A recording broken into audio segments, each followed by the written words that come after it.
Okay, folks, it's Sunday, the 8th of December, and what a gorgeous day, Alexandra South. Oh, it's glamour, isn't it? How we lucky, are we? Kilo? And we're live. We're live. We are live, first time ever. And you're the first one we've spoken to. Oh, pretty face, right? Exactly. Yours, I mean. Now listen, Alex, a lot of people don't know who you are because we don't see a lot of you on the racetrack because of the way we've been shooting our coverage, but now we're on live stream. We're going to be doing a lot of flying around and seeing what you're up to. So today could be a good day. How are you feeling about this, honey? There's about a 20-knot nor'easter. Yeah, I'm feeling pretty good. Yeah, you know, it's a bit fresh to frightening out there sometimes, but, you know, we hold on, get up and see what we do. How did you get into this class? I've got a dad who's a bit of a sailor, so, Adam South. So I've been pretty lucky to have the pedigree and got into it last year with all the girls, and then this year I've got 2 boys on board. You know, we've had flashes of brilliance, and hopefully it comes together pretty soon. Yeah, well, you're getting off the start line well, so you're more relaxed, I think, with the 2 boys in there this time. Definitely. Can start, can't race is what I keep saying. So, if we can string it together and, you know, get a bit of consistency, maybe we might be up there by the time JJ comes around. Yeah, that's the idea. Now, run out tide today too, honey, so those bearaways up there, so you brace yourself for those. What's your technique for doing those run out tide bearaways? Boys, it's going to happen. Let's try and do it. Let's go. Straight in there. Close your eyes. Yeah, rip it like a Band-Aid. Just rip it off. Just get in there and go. And I think you got to do that sometimes. And balls up, which is hard for me because I don't have any. Yeah, we've noticed that. You are a girl after all. Well, listen, thanks for your time, Alex. No good luck worries today. We'll keep an eye on you out there, mate. Yeah, thank you. And good luck with live streaming. Yeah, thanks. Happy days. So we're going to have a chat to Chris Nico. Thanks very much, Alex. Just if we can walk over here, Simon, I don't know if we can do that, but Chris Nicholson, we're going live, mate, on Sunday the 8th. How are you, buddy? That's what they say in the movies, isn't it? We're going live. We're going live. Now, Chris Nicholson, first season in these boats for a while, buddy. How are you enjoying it? A long time, really. A lot. I'm, keen to get in the car every day to drive down from Lake Macquarie, so it's good. Isn't that good? You know, I thought I'd enjoy it, especially sailing with Ricky and Mike, but I'm enjoying it a whole lot more than I thought. So I'm having the time of my life on Sydney Harbour in summer. Got to be kidding me. How good is it? And a nor'easter today to boot. Yep, perfect. But apart from that, I mean, your enjoyment's probably coming from the fact that you're the only scratch bait at the moment. You've pushed all the stars out, so that's a good feeling. It's probably the first time for a while, but, you know, I guess, you know, last week was really shifty and tricky and we were pretty well suited for it. So like today will be a little bit more test perhaps of speed. So we've been really conscious of trying to sail the boat fast, and we're learning as well. Like you know, like I'm so rusty still, and the guys that we're just trying to learn from each other. So it's pretty, you know, we're pretty happy where we are. Well, it's a really hot fleet this year too, isn't it? With you blokes getting into it. I mean, you've got David Witt come in, and Jackie McCartney's got that new machine of his. So it's just a fabulous fleet, isn't it? Yeah, you look in Australia at the moment, I reckon, in terms of competitive fleets and everything, and this is where it's at. It is. There's no doubt. You know, like 17, 20 boats. Just perfect. Well, I tell you what, if you guys paid him today off scratch on your own, it'll be a big day. What do you do after that? It'll be a big day. Well, it's just out there, isn't it? It's going to be a great day. Mojo Wine. So you're obviously an aficionado of wine tasting. I love it. You love it. So you've got a bit of that in the fridge at home. Well, I hope so. Well, not quite yet. Christmas is coming up. Not quite yet, but this interview's gone a long way, I reckon, to getting some there. Getting some cheer in there for Christmas. Exactly. No, like it's good. You know, we've been well supported so far by Mojo, and it's really, it's just really well, good. It's a perfect good sponsor. seeing. I mean, out of all the sponsors in this park, exactly. it's just the glamour sponsor. Exactly isn't it? Now, all we've got to do is get the product out there. Yep. And get the boys drinking and having a few tastings at home. We are good ambassadors for the product. Good on you, Chris. Now, listen, just while I've got you, any opportunities to get in a Volvo boat again? Yeah, I think so. I'd like to. I kind of, you know, when I did this, I knew that I could have this summer and devote it to it, you know, thinking that I may end up doing the Volvo again. So I think I will. I'd like to. With the Kiwis? Probably. They've got plenty on their plate at the moment, haven't they? Well, everyone does. Yeah. You know, you just kind of think about what goes on at, you know, America's Cup and Volvo level. It takes so much in order for any one program to start up, let alone trying to do two. So, there's a lot of hurdles, but that race is, you know, enjoy doing hurdles. that? Yeah, absolutely. Yeah. You know, I'm having I'm having the time of my life. I seriously am. You know, I'm able to go and do the Volvo, which I love doing, and I didn't know that I would love coming back and doing the 18 as much as I am. So I'm just, I'm having a cool summer. Okay, buddy, listen, good to talk to you. Cheers, good luck mate. today, mate. Won't scratch, mate. We'll be watching closely, don't you worry. Here we go. So that's Chris Nicholson, folks. We'll shut this down and we'll come back to Bill McCartney and Warwick Rooklin are going to join us on the Camera Cat, and we'll get out and start live shooting the last race of the 3-buoy challenge, and this is going to be a beauty.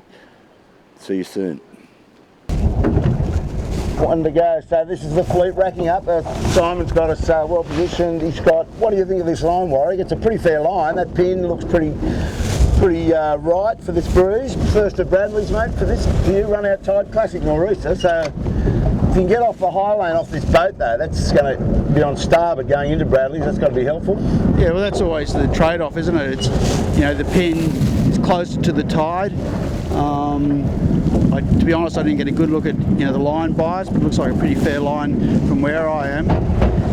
It looks like with 22 seconds to go, the smart money is middle to pin, and always the compromise is, you know, can you get enough of a break to not take sterns when you're on port tack. Nicky Press likes that pin though. He's set sail for that pin end down there, so it'll be interesting how he fares. Rag and Famishaw, fancy today. Bill is right up in this boat end. I think that may just work out okay. Cocko's got a good lane there. No interference. Sebi Jarvin, a little bit buried in, probably in the second row, but it's underway. The final race of the 3-buoy is underway. Great looking afternoon of entertainment here, folks. We'll just come across, see how they're straight lining. And right now Cocko's showing a fair bit of pace and seems to be getting up over the top of appliances online. Billy, hard lane, you've got to hold the lane there, haven't you? But these rigs these days are so bloody powerful that they're right on the edge of these rigs right now. And you've only got to look at the ease on the sails and all that. So they're getting the class into a situation where possibly anything over 25 and they're really in strife. I mean, trying to race those boats in those sort of brews, they become dangerous even. Yeah, last in a minute. But you can see the 3 turn marks. The white's the furthest mark up the track. That's where Nico's going in the Mojo. And there's a pile of boats going to go around that blue mark, including Mick Lane and Michael Coxon. Gotta love it, 7 even is going around that blue mark. So it's all about to break loose here, boys. It's going to be fast and furious. So there goes Mika, he's around his mark. Now, who's going around the red?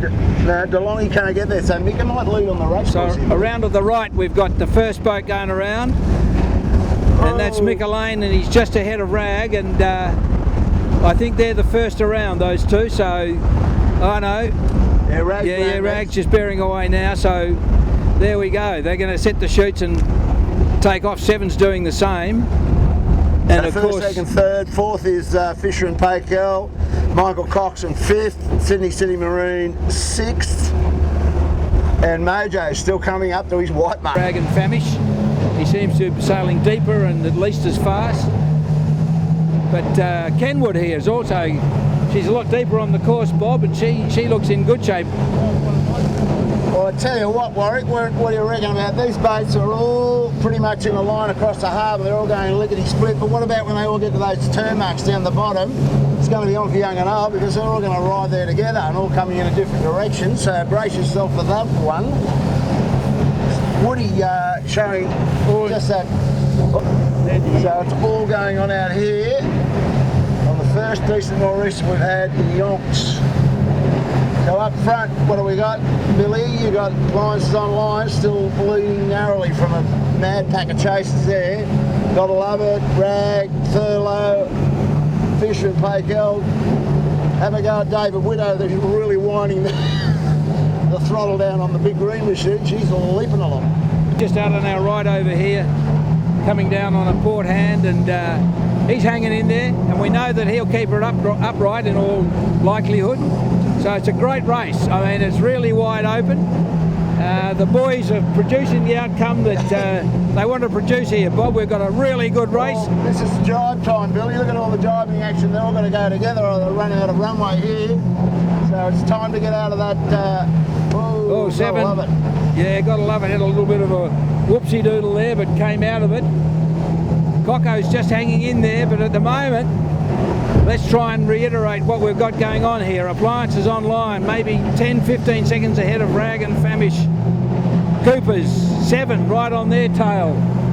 Coco's not far off being 3rd. And then you've got the bunch following behind, and seamanship's going to be an enormous factor in this race now as they head down towards the bottom end and people get through jibes well or badly. And that's going to make a huge difference. But I'm really impressed with Appliances Online and the pace that they've got and the control that they're showing on board that vessel they're too. doing really well, eh? They're going gangbusters, and they've got heaps of pressure on them, boys. They've got plenty to do. And it's going to get worse, Billy. Well, more fun for us, but worse for them. Back up the track, I see the colour boats are upside down, having their first swim. I reckon Herman Winning will be sucking oxygen as fast as he could now. And the thing is, this, as you know, this gets tougher and tougher as the race gets on and use up more energy. Oh, I got a yacht problem here. Bit of traffic here, and this is a big part of sailing on Sydney Harbour, is managing the traffic. Oh, and your young bloke there having to duck and dive, overtaken by 7. It's a bit of bad luck for them, but he's sailing very well. I remember him when I was working for you 20 odd years ago, Billy. He's showing a bit of superior speed under Spinnaker, I reckon, at 7. They've come What a hell of through. a run, Billy. I tell you what, I'm pretty impressed with the way the Appliances Online blokes are handling this. Tommy Anderson wringing the neck of that Spinnaker on the big pirate Spinnaker there. Monty on the chute, steady as a rock, and Mick Lane just got the biggest spread on his legs. Is that the way you would have sailed was when you were on the white? Very broad connection with the rail. I think Appliances overlaid, so maybe 7 might be able to sneak inside here. So we'll just watch this pan out. Shoot down on the pirates. They're going to get tidied up early and give themselves a shot to get down inside that. And look at Coco coming in here with pace. He's still just blowing his chute now, so he's got into 3rd out of all of that just by giving himself a better approach, possibly jibed a bit earlier than Jackie McCartney's guys. So how tight a race as that was. And as I said, 7 snuck in there. They've had to do a tighter rounding, but they've got that. They're stuck into the lead. Coco on 3rd official has moved into 3rd. Smeg's got a bit on. Smeg's got plenty on. Very late drop. So they're going to go past the mark here. Well, Smeg's joined the party. They were really rattled up there when they went across that big wash. That set them back a bit, but they must have got the whip out for the rest of that run. So they're into 5th place, and go Herman. Well, this is a great example of what this racing's all about in these machines, and what a wonderful challenge it is of the 3 crewmen having to work in total unison, pull it on, and the Cunningham and all the other aspects of sail racing to get it right and make it go along at its maximum potential. And you see there how low the crew is down on the wings. They've really put themselves really in jeopardy there. They're so down low to the water that one mistake and they'll all be in the drink. But they're so professional at handling these boats, these boys, that they're able to watch, aren't they, these skiffs? Fantastic. There's this sort of breeze now, Bill, and you wouldn't count them out if there's, gotta love it, start losing some battery power off young Herman. These guys could do a hell of a lot to the podium here, and they're right in it at the moment.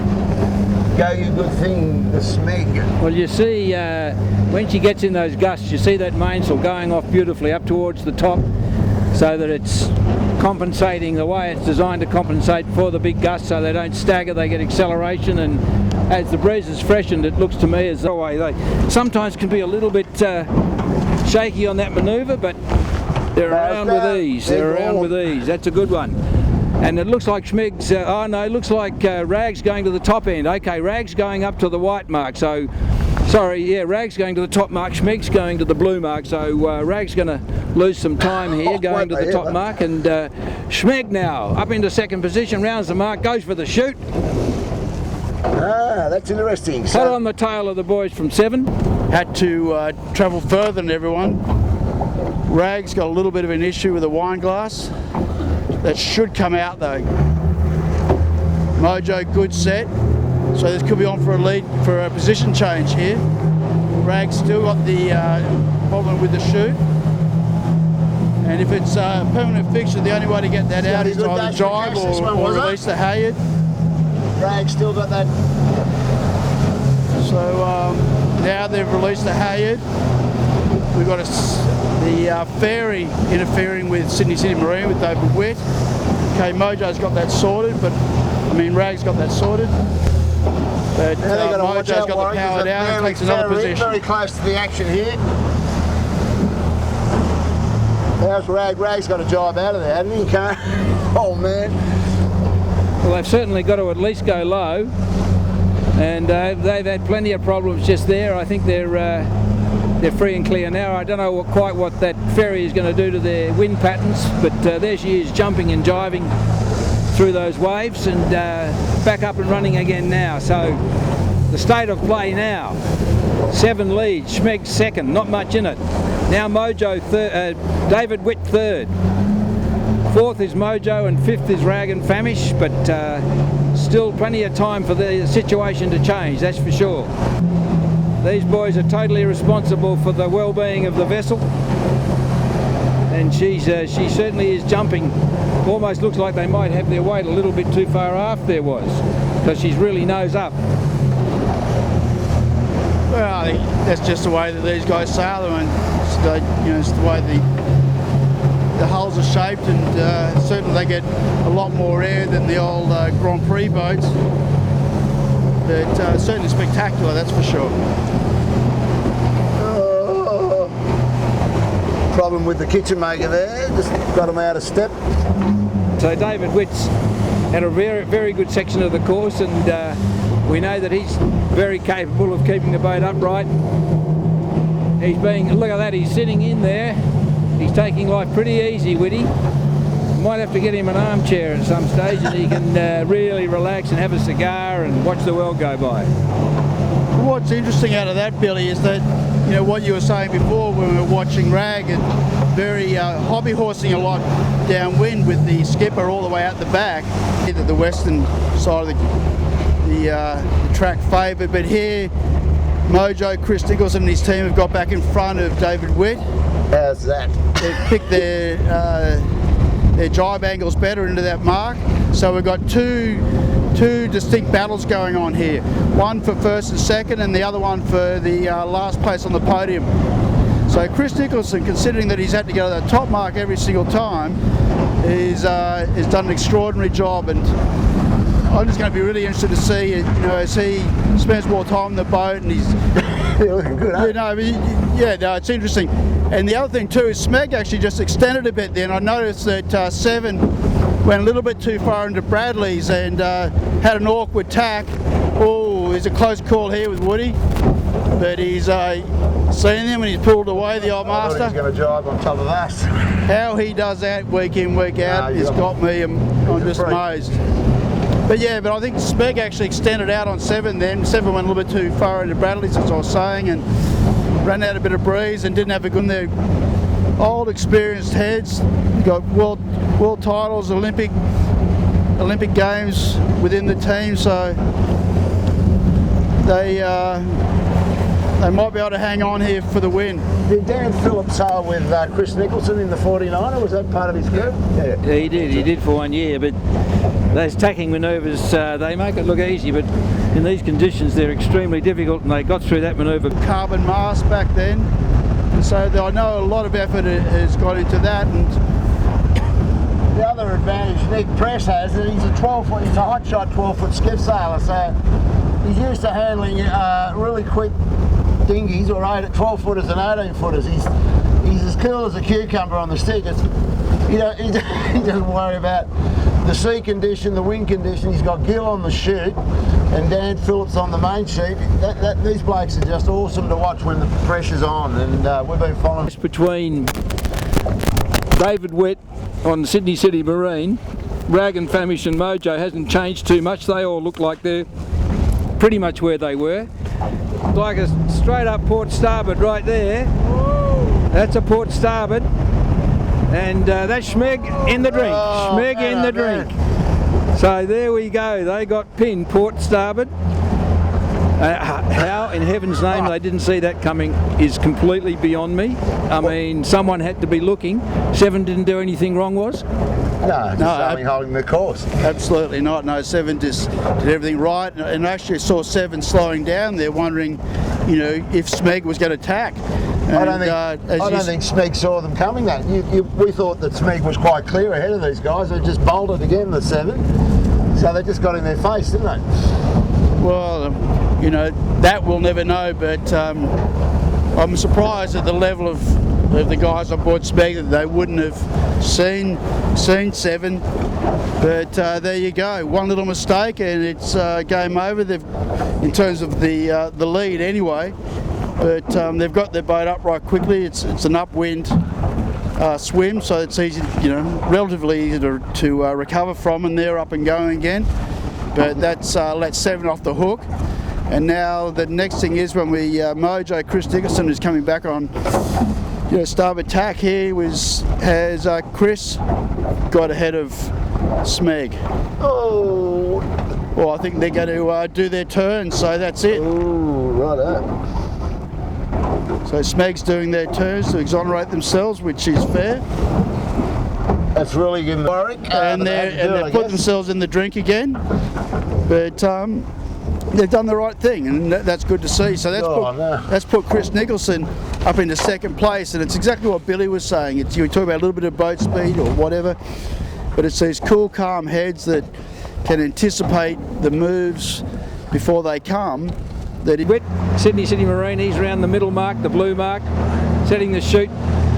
If Seven makes a mistake, these are the boys who can still win this race. Interesting that they're having to set their chutes to windward. Hello, they got a problem there. This could turn ugly very fast. They got the halyard pinned up on the spreaders up there, and they got the chute over the side. Beautifully driven by David Witt then to pin her up into the breeze to stop it from going over the side.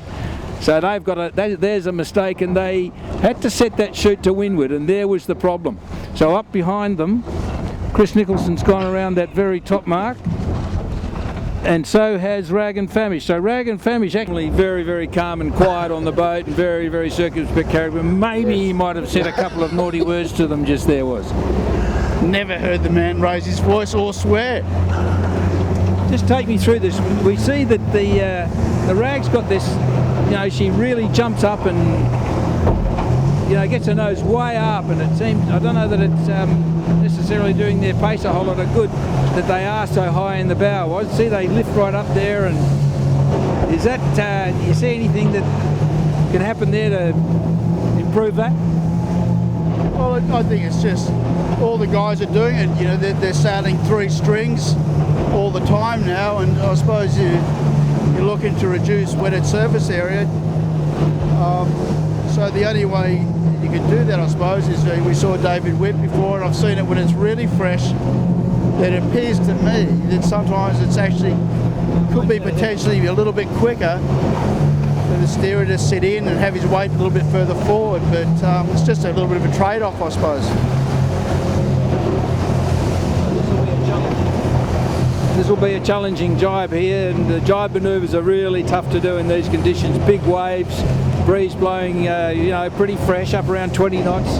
Getting the jibes right is pretty important. You get through them well, you pick up a bit of time, and if you get through them without swimming well, then that's even better. Here they go now, in difficult circumstances with lots of waves. Through they go. And that's not a bad jibe. I think they'd be reasonably happy with that, but they've got this pleasure boat up ahead of them. I hope that, oh no, they're clear of that. They fell into a lull in the breeze there too, which didn't do them a heck of a lot of good. So Seven, I think, is going to the finish line down there, Bob. Yeah, we won't catch them. No, won't catch them. The Pure Blonde's actually a lap behind them, I think, isn't it? Is that right? I think she's a lap behind. So yeah. Pure Blonde, they managed to miss them and get on their way again. So the only hope for Rag and Famish here as she leaps out of the waves, going flat stick, is that you get a mistake off Mojo and they can grab second, but that's not likely to happen. With Chris Nicholson at the helm and an excellent crew on board, you'd have to think that Mojo's in pretty good shape to hang on to that second position.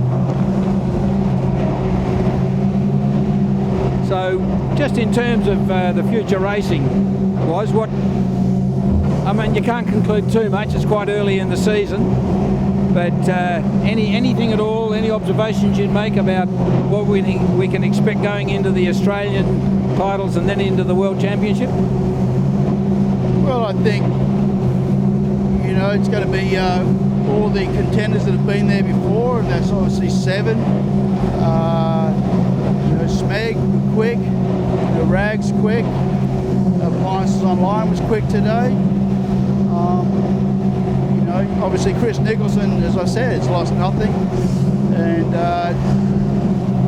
I just know the guy's a smart operator and a smart campaign manager, and he would be ramping up his intensity with the one regatta in mind. And so there's an enormous amount of talent in making these vessels go fast, and he's now bringing all that as a world-renowned sailor to the racing in the lead up to the JJ Gilton. And he's already been able to make a boat that's a few years down the track go fast.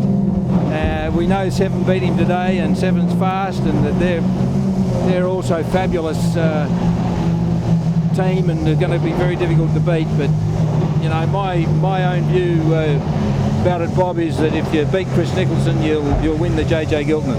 I think that's a fair comment, Billy. They're an extremely solid crew. They're so balanced, and there's a lot of experience there, Warwick.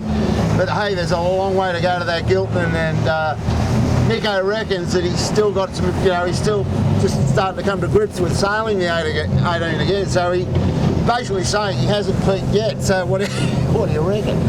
yeah, absolutely. I mean, I saw it in the 49ers that, you know, he kept developing new techniques and just made little things, little gains where you know, he's just got an extraordinary feel. I mean, I put this guy up there at the same level as Nathan Outridge in skiffs, and you know that they're once in a generation talent, and this guy's still got it, and he's relaxed, and he's obviously hungry enough to get back in and give it a go. He wouldn't do it half pied. So as I said before, I've got the highest regard for him. Over to our left. Coming around, Simon, you got the mighty Rag and Fam. He's going to take 3rd finally in this. So that's a great effort by those guys. Yeah, they took them quite a while to get that thing on the water and really start to get it motoring. So that's a solid 3rd from the Rag and Famish, and you know, I think that they're like the rest of them. They're thinking they've got plenty of development to do yet and plenty of work to do before they really show their best, and I think that they rate themselves half a chance to do some damage as well. Okay, so we were wrong about Pure Blonde. She had got round the track and she's come in 4th, so excuse me, Pure Blonde. I think that might give them the... where are they in the title? Nowhere it seems. We've got the sheet on board with the point score, but you know he's going to win it. Chris Nicholson will win this championship because he was equal first going into today's race, and he would have had to have beaten Kenwood, and Kenwood's nowhere to be seen. I think they retired some time ago. So there's another scratch for Major, the rise and rise of. And here are the boys that had the race by the throat, and then I'm not going to say they choked. I wouldn't say that. I think they just took their eyes off where 7 was on the racetrack, and they were on port, and it really ruffled them up, didn't it? 2 capsizes. Fisher Paykel had also a really good race, and they showed good speed, and they got potential to cause some grief to the other competitors as they go along as well. I rate them highly, Fisher Paykel. They got good speed and good people on board. I reckon with Schmeg, I saw them think about bearing away and then not, and then I reckon there was indecision on board. Yeah. That's how it looked to me. Yeah, I reckon they saw them, but they just got caught betwixt and between, and you know, the decision making got a bit ropey, and that's maybe something they might review and have a little beer at the bar and talk it through. There goes David Witt, the mighty Sydney City Marine. They finally got that shoot up, Billy. Caused them all sorts of grief up there. Yeah.